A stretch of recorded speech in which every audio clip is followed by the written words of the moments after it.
नाज़रीन, multinational companies Israel से shutdown हो रही हैं और मुख्तलिफ ममालिक जो है वो अपना डिफेंस स्टाफ इजराइल से निकालना शुरू हो गए हैं और बरतानिया से इजराइल पर सैंक्शंस लगने की रिपोर्ट सामने आ रही है और इसके साथ साथ जर्मनी असलहा सप्लाई जो है वो बंद करने जा रहा है, जिस पर इजराइल ने जोर लगाना शुरू कर दिया है और जर्मनी गवर्नमेंट को प्रेशराइज भी कर रहा है, धमकियां भी दे रहा है और अपील भी कर रहा है कि वो ये असलहा सप्लाई ना रोके, क्योंकि जर्मनी सेकंड लार्जेस्ट एक्सपोर्टर है असलहे का और इससे इजराइल की जो कैपेबिलिटी है उस पर बहुत बड़े लेवल के पर असर पड़ने वाला है कि जब आपका सबसे दूसरे नंबर का जो एक्सपोर्टर है वो ही पीछे हट जाए तो फिर कितना असर पड़ने वाला है। बाकी सारा यूरोप तो ऑलरेडी पीछे हट चुका है, सबसे ज्यादा अमेरिका दे रहा है, अमेरिका के बाद जर्मनी है और अगर जर्मनी पीछे हट जाता है तो फिर वो जरूरत कौन पूरी करेगा। अमेरिका पर भी ऑलरेडी प्रेशर है और अमेरिका की जो जंग है वो चाइना के साथ छिड़ चुकी है। नाज़रीन, चाइना और अमेरिका का जो तबले जंग है वो तो ऑलरेडी बच चुका है। एक कोल्ड वॉर है जो वर्ल्ड वॉर के बाद शुरू होती है, जिसमें अमेरिका और सोवियत यूनियन जब आपस में टकरा गए थे।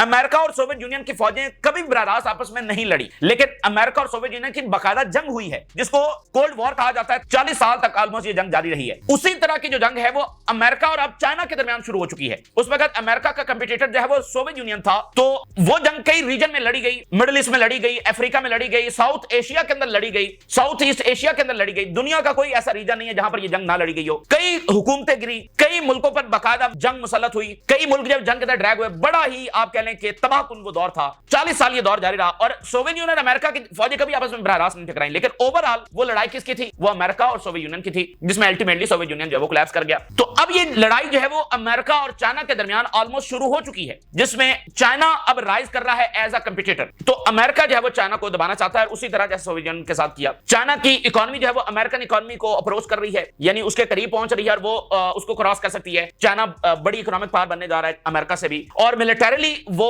अपना जो इन्फ्लुएंस है वो हासिल करने जा रहा है। तो अगले 1-2 सालों के अंदर चाइना ये ताकत हासिल कर लेगा, इकोनॉमिकली भी और मिलिटरीली भी, और इनोवेशन का हब भी वो बन चुका है। तो अब अगर अमेरिका या तो कबूल कर ले कि ठीक है अब चाइना का राइज हो रहा है, तो अमेरिका इसको कबूल तो नहीं कर सकता। तो अब जो है वो अमेरिका ने वो तमाम चीजें जो सोवियत यूनियन के खिलाफ की थी, कंटेनमेंट की पॉलिसी, वो सारी जो है वो चाइना के खिलाफ शुरू हो चुकी है। जैसे मुल्कों को सोवियत यूनियन के खिलाफ किया गया, अब चाइना के खिलाफ भी किया जाएगा, फिर उसके इर्द गिर्द जो है वो कंटेनमेंट उसको किया जाएगा। तो अभी कुछ पिछले घंटे बहुत ज्यादा आप कह लें कि खतरनाक साबित हो रहे हैं और बड़े एग्रेसिव लेवल के ऊपर एक्शन जो है वो इकदामात वो अमेरिका से चाइना के खिलाफ जो है वो उठा लिए गए हैं, बहुत बड़े स्केल के ऊपर। पिछले चंद घंटे बड़े खतरनाक साबित हुए इस जंग के अंदर जो ऑलरेडी शुरू हो चुकी है। बहुत बड़े इकदामात उठाए गए हैं। एक तो बड़े मैसिव स्केल के ऊपर जो डिप्लॉयमेंट है वो साउथ चाइना सी के अंदर शुरू हो चुकी है। अमेरिकी aircraft carriers, strike groups, destroyers, missiles, ये सारे वहां पर डिप्लॉय हो रहे हैं ताइवान के इर्द गिर्द और ओवरऑल साउथ चाइना सी के अंदर। अमेरिकन जो नेवी है, एयरफोर्स है, वो वहां पर लार्ज स्केल डिप्लॉयमेंट जब वो कर रही है, ये उसने ऑर्डर कर दिया है और साथ ही चाइनीज जो स्टूडेंट्स हैं उनके वीजा रिवोक कर दिए गए हैं। और मार्को रूबियो ने अनाउंस किया है कि ये एग्रेसिव लेवल के ऊपर, यानी एक होता है वीजा रिवोक करना, एक सबसे जो एक्सट्रीम स्टेज है कि एग्रेसिव लेवल के ऊपर रिवोक किया गया, वो इकदाम चाइना के खिलाफ उठाया गया। जिनके वीजे लग चुके हैं, जो वहां पर स्टडी कर रहे हैं, उनको भी वापस भेजा जाएगा, उनके वीजा रिवोक कर दिए गए हैं। और जो अप्लाई कर रहे हैं उनको भी बड़ा सख्त क्राइटेरिया, बहुत शायद कोई इक्का दुक्का किसी का वीजा लग जाए, चाइनीज का मजीद वीजा भी अमेरिका को नहीं लगने जा रहे हैं। ये बहुत बड़ी एस्केलेशन है इस जंग के दरमियान। और मैंने आपको बताया कि जैसे सोवियत यूनियन और अमेरिका की फौजें आपस में बराह रास्त कभी नहीं लड़ी, तो यहां पर भी फौजें लड़ेंगी या नहीं लड़ेंगी, लेकिन जंग उसी स्केल के ऊपर शुरू हो चुकी है। अब देखिए ना इस लेवल की दुश्मनी के वो स्टूडेंट्स को वहां से निकाल रहे हैं और कह रहे हैं मजीद को भी वीजा हम नहीं देंगे। फिर जो आर्टिफिशियल इंटेलिजेंस है, मॉडर्न टेक्नोलॉजी है, उसके लिए सेमीकंडक्टर्स चाहिए और सेमीकंडक्टर्स के ऊपर भी अमेरिका की जानिब से मजीद रिस्ट्रिक्शन सैंक्शन जब लगा दी गई हैं। तो पिछले चंद घंटे तो अमेरिका अब यहां पर बाकायदा एंगेज होने जा रहा है चाइना के साथ, ठीक है। तो मिडिल ईस्ट में वो प्रेशर है कि मिडिल ईस्ट से निकले और चाइना की तरफ जाए, तो चाइना में डिप्लॉयमेंट शुरू हो चुकी है साउथ चाइना सी के अंदर। तो इसलिए जर्मनी वो पीछे हटना शुरू हो गया है और फिर पीछे रह गया सिर्फ अमेरिका, और अमेरिका चाइना से भिड़ने जा रहा है। उसको तो सारे अपने लॉजिस्टिक्स और सारी सप्लाई वहां पर चाहिए, तो इसलिए अमेरिका को भी ये बहुत ज्यादा प्रेशर आएगा कि वो भी अब इस जंग को जब रोके, जिसमें कोई फतह नहीं। और अब आप देखेंगे उसको दुनिया को अपने साथ मिलाना है। क्या दुनिया मिलेगी अमेरिका के साथ इस माहौल के अंदर? तो ये सारी सूरत हाल है, आपके साथ शेयर करते हैं। नाज़रीन, एक फेज हमने वो देखा है जिसमें खाली कंडेम किया जा रहा था, खाली कंसर्न शो किया जा रहा था, लेकिन अब एक अगला फेज है जिसमें कुछ ना कुछ प्रैक्टिकल इकदाम जो है वो मुख्तलिफ कंट्रीज की जानिब से उठाए जा रहे हैं। कुछ कंट्रीज जो है वो जबरदस्त इकदाम उठा रहे हैं और कुछ जैसे यूरोपियन चंद बड़ी ताकतें हैं वो पहले से बेहतर, लेकिन नॉट आइडियल लेवल के ऊपर, लेकिन पहले से बेहतर वो भी इकदाम उठाना शुरू हो गए। अब नाज़रीन चीजें बड़ी तेजी के साथ तब्दील हो रही है, दुनिया तेजी से तब्दील हो रही है, मिडिल ईस्ट तेजी के साथ तब्दील हो रहा है और इसका असर पड़ रहा है इजराइल और फलस्तीन के तनाज़े के ऊपर। इजराइल की जो आइसोलेशन है वो बढ़ती चली जा रही है, इकोनॉमिक बर्डन जो है वो बढ़ता चला जा रहा है, जिससे सेटलर जो हैं वो और ज्यादा एंग्री होते चले जा रहे हैं। है। उनकी जो गवर्नमेंट है वो ये क्लेम कर रही है कि वो तो विक्टोरियस हो रहे हैं और वो ग्रेटर इजराइल बनाने जा रहे हैं, लेकिन जब वो दुनिया में देखते हैं तो दुनिया उनको धुतकार रही है। कंपनीज मल्टीनेशनल वो शटडाउन हो रही हैं, तो उनका लाइफस्टाइल, उनका इकोनॉमिक बर्डन, उनकी जो डिफिकल्टीज हैं वो तो बढ़ती चली जा रही हैं। इसलिए उनको अंदाजा हो रहा है कि नहीं, हम विक्ट्री में नहीं बल्कि डिफीट की तरफ जब जा रहे हैं। अब आप देखिए कि चिली एक लातीनी अमेरिका का बड़ा जबरदस्त मुल्क है और चिली ने बड़ा जबरदस्त सपोर्ट किया, फलस्तीन के लिए आवाज उठाई है, सीज़फायर के लिए मुतालबा ऑलरेडी वो कर चुके हैं, लेकिन अब उन्होंने कुछ मजीद स्टेप्स उठाए और अब उन्होंने अपना जो डिफेंस स्टाफ है वो तल अवीव से निकालना शुरू कर दिया। ये गैर मामूली है, डिफेंस स्टाफ उन्होंने अपना तल अवीव से निकालना शुरू कर दिया है। Chile withdraws defence staff from Israel over Gaza dire situation. Chile's decision stems from the dire humanitarian situation of the Palestinian people in the Gaza Strip, और Chile has withdrawn its military, defense and air force attaché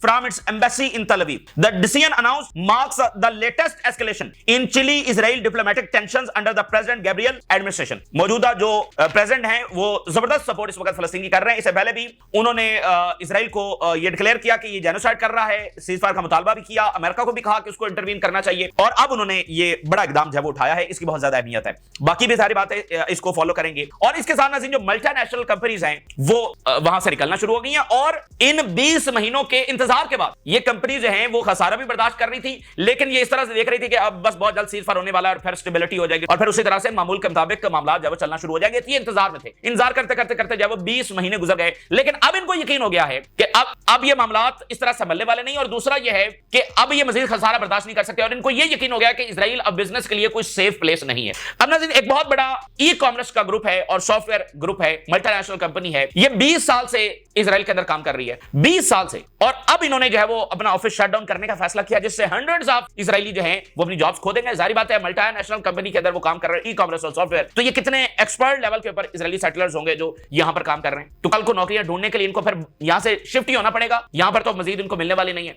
और इसमें एक और बड़ी interesting बात यह कि एक कंपनी होती है कि चलो उसको खसारा हो रहा है या उसकी डिफरेंट वजूहात हैं, इसलिए वो एक कंपनी बंद हो रही है, जिस वजूहात की वजह से वो बंद कर रहे हैं ये बड़ी इंटरेस्टिंग है, क्योंकि इसका मतलब यह है कि पूरे इजराइल में ये वेव है, ये लहर है जो आने वाली है। उन्होंने बताया कि मार्केट अब इस तरह से डाउन हो चुकी है, वो कह रहे हैं ना हमारी उस तरह से सेल्स है और मार्केट जो है वो डाउन हो चुकी है और वो एक्टिविटीज बिजनेस उस तरह से नहीं हो रही है जैसे पहले बिजनेस एक्टिविटीज थी, वो उस तरह से नहीं हो रही है। यानी ये कंपनी का कोई जाती कोई ऐसा मसला नहीं है कि सिर्फ ये कंपनी खसारे में, पूरी मार्केट में वो कह रहे हैं कि अब वो वाला माहौल नहीं है, वो बिजनेस एनवायरनमेंट नहीं है, इसलिए हम क्लोज कर रहे हैं। तो इसका मतलब वो तो फिर सबके लिए मसला है। तो ये एक लहर है जो शुरू हो गई है। eBay to shut down Israel R&D center. Employees at the e-commerce giant offices in Netanya will lose their jobs. E-commerce giant है, बहुत बड़ी ये कंपनी है और 20 साल से ये इजराइल के अंदर काम कर रही है, 20 साल से, और 20 साल के बाद ये छोड़ने जा रही है। Implemented several waves of layoffs that mainly affected marketing and sales activity in Israel. काफी ये खसारे में जा रही थी और इसकी मार्केटिंग और सेल्स एक्टिविटीज जो है वो बहुत मुतासर हो रही थी, लेकिन इसने कहा कि बर्दाश्त करते हैं, माहौल ठीक हो जाएगा।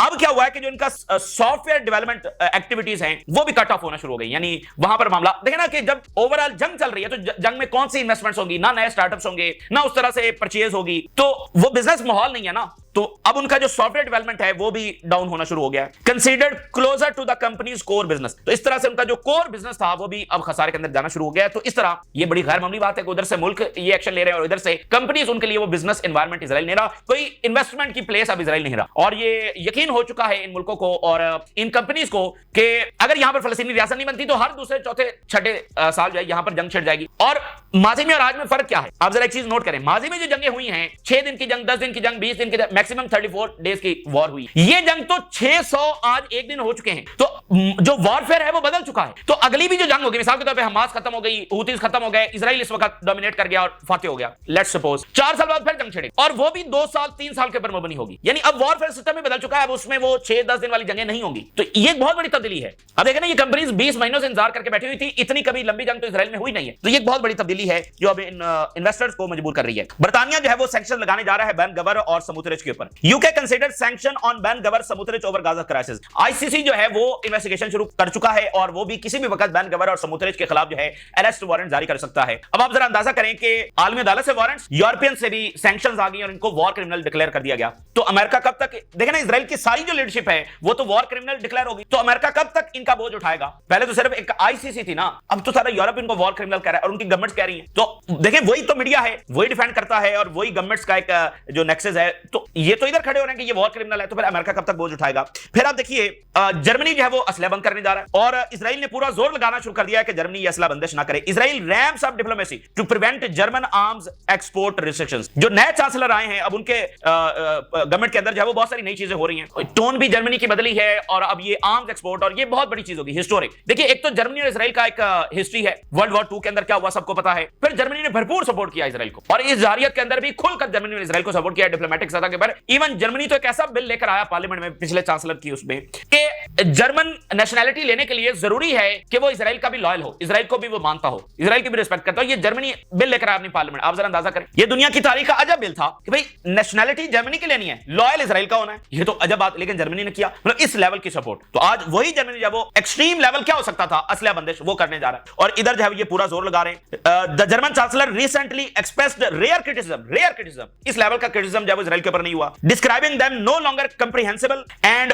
Casting doubt on their justification and anti terror operation. German chancellor ने कहा कि अब बिल्कुल ये जस्टिफाई नहीं किया जा सकता कि ये कुछ सेल्फ डिफेंस है या हमास के साथ लड़ा जा रहा है। ये रेयर क्रिटिसिज्म था जर्मनी से इस तरह का, यानी देखे ना वो प्रोपेगेंडा, वो शील्ड खत्म हो गई। अब अगला इकदाम क्या है? असला बंदिश। और इधर इजराइल ने जोर लगाना शुरू कर दिया और बर्तानिया सैंक्शन लगाने जा रहा है। 1200 जो रिजर्विस्ट हैं उन्होंने फौरी जंगबंदी का मुतालबा किया और लड़ने से इनकार कर दिया है। Over 1200 Israeli reservist demand immediate ceasefire in Gaza. Over 1200 Israeli reserve soldiers and officers signed a letter calling for an immediate ceasefire in Gaza, warning that ongoing military operations endanger captives and civilians and risk potential war crime. Risk potential war crime. ये जनाब Israeli reserve कह रहे हैं। तो अगर आप अब इस सारी पिक्चर को देखते हैं कि हमास मौजूद है, इजराइल के जीतने के चांसेस कितने हैं, हम इजराइल के अंदर से उनके जो जनरल्स हैं, उनके जो टॉप ऑफिशियल्स हैं वो आपके सामने रख चुके हैं। ये अब 1200 रिजर्विस्ट कह रहे हैं कि कोई कामयाबी हमें इसमें नहीं मिलने वाली और फिल फौर जंगबंदी होनी चाहिए। क्या ये ग्रेटर इजराइल के खिलाफ है? इनमें से कोई भी ग्रेटर इजराइल के खिलाफ नहीं है। तो ऑन ग्राउंड ये हालत है और इजराइल जो है वो कोई गजा पर ऑक्यूपेशन और वो उसमें कोई जल्दी कामयाब होने वाला नहीं है। और हमास अपनी जगह पर मौजूद है, कई लंबा अरसा लड़ने की सलाहियत रखती है और इजराइल की कैजुअलिटीज भी कर रही है। और हूतीज तो अब मजीद एस्केलेट करते चले जा रहे हैं और डिप्लोमेटिक सतह के ऊपर ये होना शुरू हो गया है। तो अब आप देखिए कि अल्टीमेटली इजराइल का अंजाम क्या होगा। और इजराइल में इस वक्त शरीर खौफ पाया जा रहा है। देखिए कोई भी मुल्क है, ईरान है, जॉर्डन है, इजिप्ट है, कोई भी दुनिया का मुल्क ले लें, उसके लोगों को यह खतरा तो नहीं है कि फलां मुल्क जो है ये हमें छोड़ जाए तो हमारा क्या बनेगा। क्या दुनिया के कोई मुल्क ऐसे चलते हैं? दुनिया का कमजोर से कमजोर तरीन मुल्क उठा लें, उसको भी ये खतरा नहीं होगा। इनके खौफ का आप जरा आलम चेक करें। सिर्फ एक अमेरिका रह गया। अगर अमेरिका पीछे हटा तो इनको पता है ये जमीन तो इनकी है ही नहीं। भाई ईरान के रहने वालों को यह खतरा तो नहीं है कि चाइना या रशिया पीछे हट गया तो हमें ये वतन ही छोड़ना पड़ेगा, ये जमीन ही छोड़नी पड़ेगी। वो तो इसी जमीन के रहने वाले हैं ना। तो ये कहां से आए हैं? इनको ये बड़ा खौफ है कि फिर क्या होगा, फिर हम किधर जाएंगे। ये बहुत बड़ी चीज है। तो इसलिए बड़ा खौफ है इस वक्त इजराइल में। और जो डिफीट उनको हो चुकी है इसको एरोगेंस की वजह से और इस रियलिटी की वजह से, उसके बाद क्या होगा, उसके बाद तो फिर फलस्तीन इजाजत है, ये फिलहाल मानने के लिए तैयार नहीं है। लेकिन अब जब आप सारी ओवरऑल पिक्चर देखते हैं तो इसमें इनके लिए क्या राह फरार है? कोई राह फरार इनके लिए नहीं है। और जितना ये जुल्म करते चले जाएंगे दुनिया का गुस्सा उतना बढ़ता चला जाएगा। इधर जनाब तबले जंग बच चुका है चाइना और रशिया के दरमियान। 3 बड़े इकदाम पिछले कुछ घंटों के अंदर उठाए गए हैं और ये मैसिव एस्केलेशन है। यानी जो चीज एक है कि भाई तबले जंग बच चुका है। देखें डिक्लेरेशन तो अभी तक नहीं हुई ना कि अमेरिका कहे कि हमने जंग मुसल्लत कर दिया, ये चाइना कहे, डिक्लेरेशन तो नहीं है। तो ये स्टेप्स हमें बताएंगे कि ये डिक्लेयर हो चुकी है जंग। वहां पर डिप्लॉयमेंट सीधी प्रोवोकेशन है। अब आप जरा सोचें, पिछले महीनों में बाइडेन के टाइम में, आखिरी टाइम में रशिया का एक जो सबमरीन है वो जरा क्यूबा का ऐसे ही जरा चक्कर लगाने गई। उधर से जनाब इतनी एस्केलेशन हो गई और धमकी आई है वो। यानी अगर चाइना के एयरक्राफ्ट कैरियर, उनके नेवी अगर अमेरिका के करीब जाकर डिप्लॉयमेंट शुरू कर दें तो क्या होगा? इसको अफोर्ड नहीं किया जा सकता। तो ये तो मतलब वो वहां पर गए किस लिए? तो चाइना के खिलाफ डिप्लॉयमेंट कर रहे हैं ना, उनको जाकर अपनी बंदूकें दिखा रहे हैं। तो ये तो बहुत बड़ी प्रोवोकेशन है जो इस वक्त अमेरिका ने कर दी है। US navy launches dual carrier operations in South China Sea and Philippine marking the beginning of its final operational deployment. क्या फाइनल ऑपरेशनल डिप्लॉयमेंट जब शुरू कर दी गई है, जिसमें इस वक्त 2 एयरक्राफ्ट कैरियर डिप्लॉय किए जा रहे हैं। Powerful naval formation designed for sustained maritime operations. लंबा टाइम अब वो सारा यहां पर कंट्रोल करने की कोशिश करेंगे कि किसने कैसे गुजरना है।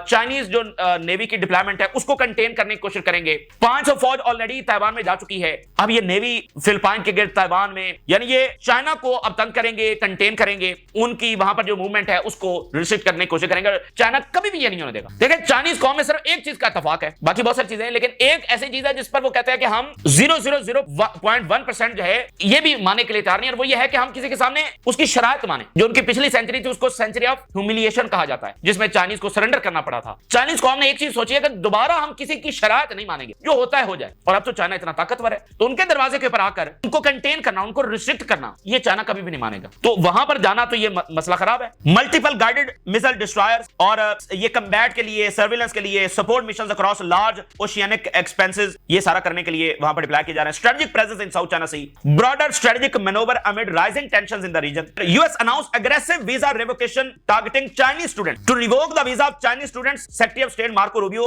announced mark a sharp escalation in Washington's ongoing visa crackdown and fueling renewed tensions with Beijing. एक तरफ तो उन्होंने कहा कि जो इंटरनेशनल स्टूडेंट्स है बाकी दुनिया से भी उनको वो मसला चल रहा है, लेकिन यहां पर अगर किसी एक मुल्क को पॉइंट आउट करके कहा गया है तो वो चाइना है और एग्रेसिव स्केल के ऊपर ये वीजा रिवोक जो है वो कर दिए गए हैं। जो मौजूद हैं उनको भी डिपोर्ट किया जाएगा, जो मजीद आ रहे हैं visa criteria to be tighten, social media scrutiny expanded. अब क्या हो रहा है, आपका सोशल मीडिया पे देखा जाएगा, ये बहुत बड़ी चीज होने वाली है। आपका सोशल मीडिया पे देखा जाएगा क्या आपने कोई इजराइल के खिलाफ कमेंट तो नहीं किया हुआ, बाकी जो दुनिया से स्टूडेंट्स आ रहे हैं। और चाइना का मसला इजराइल वाला नहीं है, चाइना से तो उनकी डायरेक्ट जो जंग छिड़ गई है, तो चाइनीज स्टूडेंट्स जो हैं उनको डिपोर्ट और जो आ रहे हैं वो बहुत रेयर होगा कि वो किसी को वीजा मिले। तो ये बहुत बड़ी, अब आप देखें ना कि 3 इकदाम उन्होंने एक साथ उठा दी। US block semiconductor jet parts from reaching China, तो ये गैर मामूली चीजें हैं। यूक्रेन का मसला वहीं का वहीं है, मिडिल ईस्ट में क्या होता है, इजराइल का क्या अल्टीमेटली को मनवा सकेगा, और साउथ चाइना सी में ये होने जा रहा है। बाकी अगर दुनिया में जंगें रुक भी जाती हैं तो ये चाइना वाला मसला हल नहीं होने वाला। और ये जो पॉलिसीज है ट्रंप की, ये नए क्राइसिस और नई जंगें जो है वो दुनिया में लेकर आ रही हैं, और अगले 20 साल जो है कम से कम ये बहुत बड़ी जंगें लेकर आ रहे हैं, जिसमें से एक आलमी जंग भी हो सकती है। उसके बाद तो फिर सब कुछ बदल जाएगा, पता नहीं क्या होगा दुनिया में, क्योंकि ये न्यूक्लियर वॉर होगी जो कि आज तक दुनिया में नहीं हुई। तो अगर ये आलमी जंग नहीं भी होती तो खासकर 20 साल बहुत जंगों से भरपूर होने वाले। ये ताजा तरीन सूरत हाल जो आपके साथ शेयर किया, आपने राय जरूर करें। जिन लोगों ने चैनल को सब्सक्राइब नहीं किया उसे रिक्वेस्ट करेंगे कि चैनल को जरूर सब्सक्राइब कर लें। इजाजत दीजिए, अल्लाह।